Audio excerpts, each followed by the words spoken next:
ভাল লাগিব কি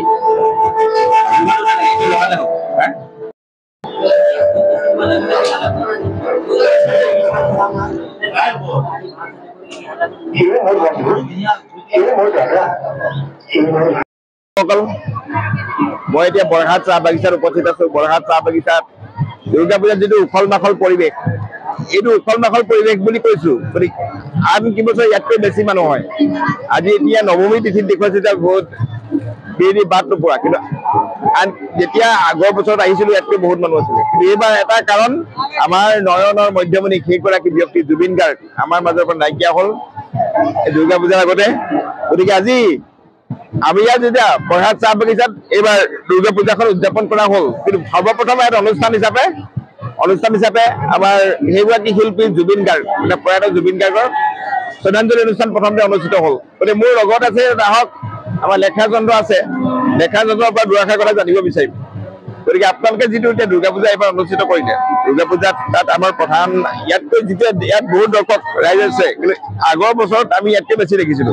এইবাৰ এটাই পাৰ্থক্য যে ৰাইজ নোহোৱাৰ কাৰণ এটাই, আমাৰ জুবিন গাৰ্গৰ অবৰ্তমানত আমাৰ এইটো অৱস্থা মানে নহ'লে মানে ইমান ফূৰ্তি কৰা নাই কৰা। মানে দুদিন আজি লাষ্ট দিন বুলি দুদিন মানুহেই নাই, আগৰ দুদিন মানুহ নাই, আমি চিনেমা চাবলৈও অহা নাই। ইমান আনন্দ উৎসৱ ইমান নাই হোৱা তাৰমানে এইবাৰ। মানে ক'বলৈ গ'লে আজিলৈকে কোনোদিনে দেখা নাই যে মানুহে এইফালে দেৱীক চাকি বাতি কৰি ইয়াত চাকি বাতি কৰিছে, নহ'লে কোনোতে ইয়াত চাকি বাতি কৰি তাত কৰিছে। গতিকে আজি মই দেখিলো আজিলৈ কোনো যুগত এনেকুৱা হোৱা নাই যে দেৱী পূজা থলীত কাৰোবাক আমি চাকি বাতি কৰো। গতিকে মই ক'ব বিচাৰো যে জুবিন দা এটা মহান আত্মা হয়। মোৰ দৃষ্টিত তেখেত এজন সংগীতজ্ঞ নহয়, বিশেষ মানে সংগীতজ্ঞটো বেলেগ বস্তু। তেখেতৰ বিষয়ে ব্যাখ্যা দি আমি শেষ কৰিব নোৱাৰো, সম্ভৱ নহয়।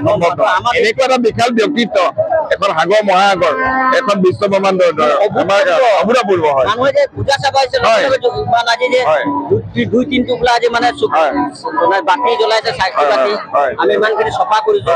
তাৰ মূলতে জুবিন দা মানে বিশেষ কাৰণবশত অসমত আহিছে, কি কাৰণে আহিছে এইটো সময় ক'ব। এতিয়া ইমান দেৰি ক'লে এখেতক অলপ মোৰ দৰ্শকসকলৰ আগত চিনাকি কৰিছো, আপুনি আকৌ আমি জানো চিনি পাওঁ। গতিকে মোৰ কিছুমান দৰ্শক এনেকুৱা আছে বিভিন্ন ঠাইৰ পৰা আছে অসমৰ লগতে আমাৰ দেশখনৰ। গতিকে লেখৰাজ নন্দ ছাৰ, সেইগৰাকী চলগুৰিৰ স্ৰষ্টা এই সময়ত আৰু জুবিনৰ লগত আপোনাৰ বিশেষ সম্পৰ্ক আমি কাম কৰিছো। গতিকে এখেত হ'ল শিল্পী, এগৰাকী গীতিকাৰ, এগৰাকী সাংস্কৃতিক কৰ্মী লেখৰাজ নন্দ, আমাৰ বৰহাট চাহ বাগিচা বৰহাটৰ গৌৰৱ, জুবিনো বৰহাট গৌৰৱ হয় নে? গতিকে বৰহাটত প্ৰতিভাৰ অভাৱ নাই। গতিকে যি সংস্কৃতিকে ধৰি ৰখাৰ ব্যক্তিৰ অভাৱ নাই। গতিকে তেনেকুৱা এগৰাকী সুযোগ্য সন্তান আমাৰ লেখৰাজ নন্দ। গতিকে এতিয়া আমি ইয়াৰ পৰিৱেশটো অকণমান দেখুৱাম, লগতে আজি এটা কবিতা জুবিন গাৰ্গক আমি স্মৰণ কৰি শ্ৰদ্ধাঞ্জলি জ্ঞাপন কৰি আমাৰ বৰহাটৰ লাকিলি গাঁৱৰ এজন যুৱক দীপাংকৰ বৰা, মানে তেখেত বৰহাটত বাগিচাত কৰ্মৰত। তেখেতে এটা কবিতা নিজে লিখিছে। কবিতা মানে গোটেই লিখনিখিনি মোৰ, আপোনাৰ লিখনি, কিন্তু আবৃত্তি কৰিছে তেওঁ, আৰু আমি পৰিচালনা কৰিছো।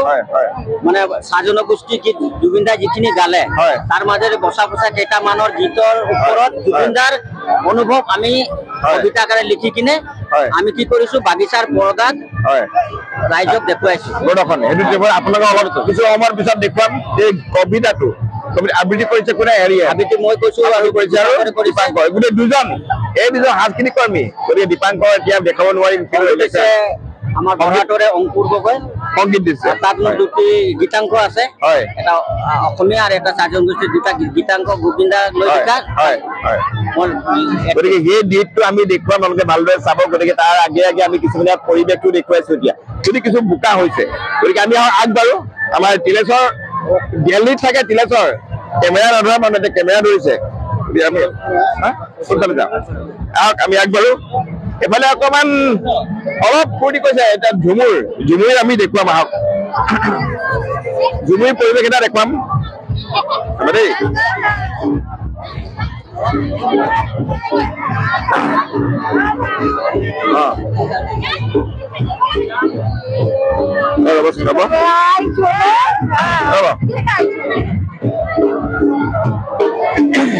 এই বৰহাট চাহ বাগিচাত বৰহাট চাকিবাৰ দুৰ্গোৎসৱৰ এটা নিৰ্ভৰযোগ্য অংগ হ'ল ঝুমুৰ আনকি গোটেইটো ঝুমুৰে ধৰি থাকে মাত্ৰ পৰম্পৰা নহয় আজি এদিন হয় এইবাৰ মাত্ৰ নিয়ম মাফিক কৰিছে নিয়ম মাফিক কৰিছে গতিকে পৰম্পৰাটো বজাই ৰাখিছে এয়া ঝুমুৰ আগতে বহুত বেলেগ পৰিৱেশ থাকে এইবাৰ মাত্ৰ নিয়ম মাফিক মানুহ ইয়াত সমাগম এনেকুৱা নাচিবলৈ জেগা নাথাকে মই আগতে দেখিছো আহিছো ন গতিকে এইটো পৰিৱেশ গতিকে এইফালে চিনেমা চলি আছে গতিকে আমি এতিয়া যাম আগবাঢ়িম কোনফালে যাবলৈ ভাল আমি মাজত যাওঁ আহক মাজত যাওঁ মাজত তাৰ পৰিৱেশ দেখুৱাব লাগিব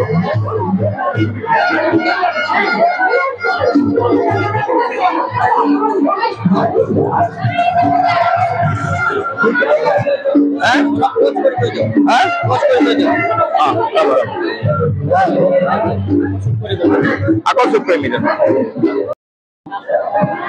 এতিয়া পুনৰ আপোনালোকে চাওক আজি আমাৰ জুবিন দা সেইগৰাকী অতি মৰমৰ স্নেহৰ জুবিন দাৰ সোঁৱৰণত আজি বৰহাট চাহ বাগিচাৰ আমাৰ যিসকল কৰ্মচাৰীৰ লগতে আমাৰ লেখৰাজ চন্দ্ৰ লগতে আছে দীপাংকৰ বৰা তেখেতসকলৰ গোটেই আমাৰ চাহ জনগোষ্ঠীৰ লগত জুবিন দাৰ কি সম্পৰ্ক লগতে আমাৰ গোটেইখিনি লগ লগাই পেলাই এটা ধুনীয়া কবিতা এটা তেওঁলোকে লিখিলে কবিতা লিখি পেলাই গোটেই ধুনীয়াকৈ বৰ্ণনা কৰিছে তাত মিউজিক দিছে অংকুৰ গগৈ গতিকে অতি সৰ্বাংগ সুন্দৰ এটা কবিতা আজি বৰহাটৰ চাহ বাগিচা পূজা পৰিৱেশত চিনেমা যি চাইছে দুই এখন তাৰ লগতে ইয়াকো সংযুক্ত কৰা হৈছে গতিকে তাক আমি এতিয়া পৰিৱেশন কৰিম দেখুৱাম আপোনালোক অকণমান ক'ৰবাত তাৰ কিয়দাংশ দেখুৱাম মাত্ৰ লগতে প্ৰথমতে পুনৰ আমি দেখুৱাইছো এই জুবিন দাৰ মুখখন সদায় জিলিকি থাকিব আমাৰ হৃদয়ত ৰৈ যাব গতিকে জুবিন দাই যেনেকে জাতি ধৰ্ম বৰ্ণ নিৰ্বিশেষে গোটেই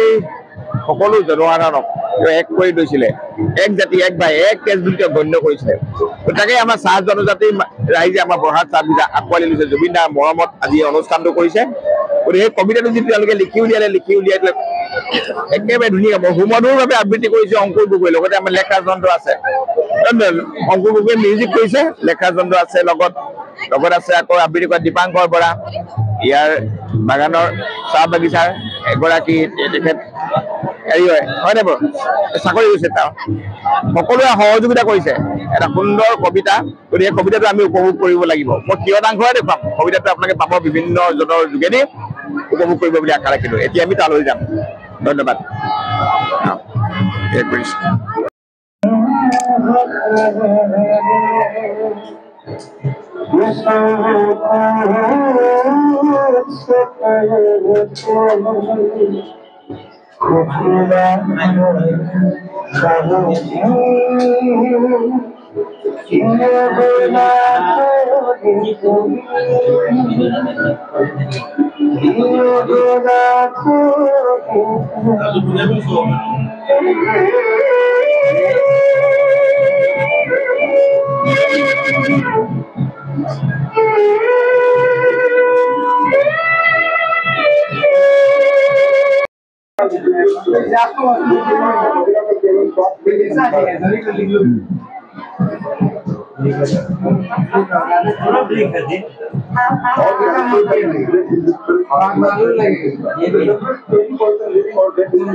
এটা আটশো না বেশি বেশি মামা हाँ दिल्ली दिल्ली खिलाई दी सुने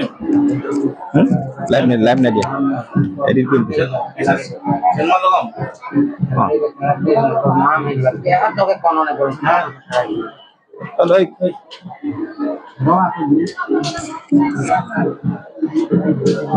কবিতা হ্যাঁ কবিতা আছে নাই